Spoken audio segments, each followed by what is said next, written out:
Did your service work, like being a service provider, being a police officer and EMT, did that have anything to do with why you started using and drinking, or was that a thing? Like, did you grow up around alcohol? Yeah, actually, that was something that's been around, my whole life.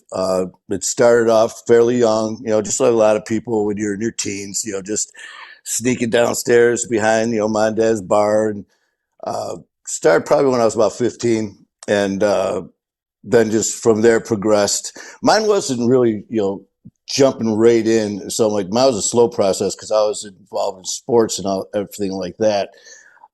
But as the years progressed, it definitely became more of an issue, and Mm, probably more when it was in my 20s and stuff. But I mean, once it got to that point, man, I tell you what, it took off. mm, And also, seeing the things you see as an officer, seeing the things you see working EMS is something that everyday people don't see, and just mm. the way you handle it and deal with it, internally. Mine was drinking. Mine was keeping everything, the feelings in and stuff like that, which is just a Mm, recipe for disaster. mm. So when did you make the switch then? You went from so you went from police officer to It, EMT.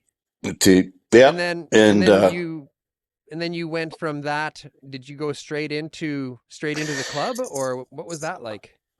yeah. Well, I wore a bunch of hats, and the Yeah. one hat was always the drinking and drug hat. That one was always in the background. Hmm. Kept it well hidden. Well, you think you do. Yeah. That's one thing with us addicts, man. The one thing we're Yeah. good at is lying to ourselves, thinking I got away with that one, man. Yeah. No Yeah. one could tell I was slurring every other word. Hmm. But going from that, so I literally went from a lawman to an outlaw. I started riding with a One Percenter Motorcycle Club, Hmm. and the Detroit Highwaymen, and yeah, I tell you what, it's a different lifestyle. And like I said, mine was very internalized because I kept everything in, which is bad anyways to do. Hmm. But then when you compound that with drinking and drugs, Hmm. as I said in that intro, man, some of the stuff I considered normal, man. Just considered the violence, the Wait, rage, hang the on. stuff that.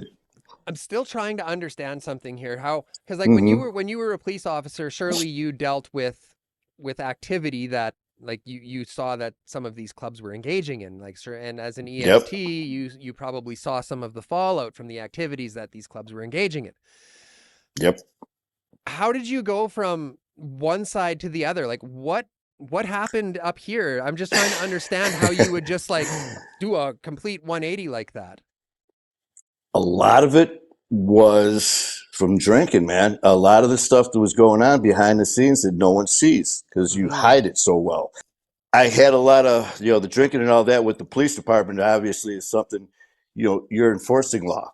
Yeah. And at times when you're not in the right frame of mind, you're making some wrong choices, decisions, which was making it pretty hard to do that job. Um, and going from that into EMS and stuff, there Hmm. was a lot of transition that people didn't understand because I didn't understand it, man. It Hmm. was the drinking and stuff that was making these decisions. And they were decisions that I wouldn't normally make, Hmm. and I wouldn't have made, but I did. And Hmm. it damn near cost me my life on more than one occasion. Hmm. So yeah, going from enforcing the law into pretty much making up my own law was something that almost, when they say it happens overnight, pretty much did. And the whole thing behind it was the drinking, was the Hmm. drugs.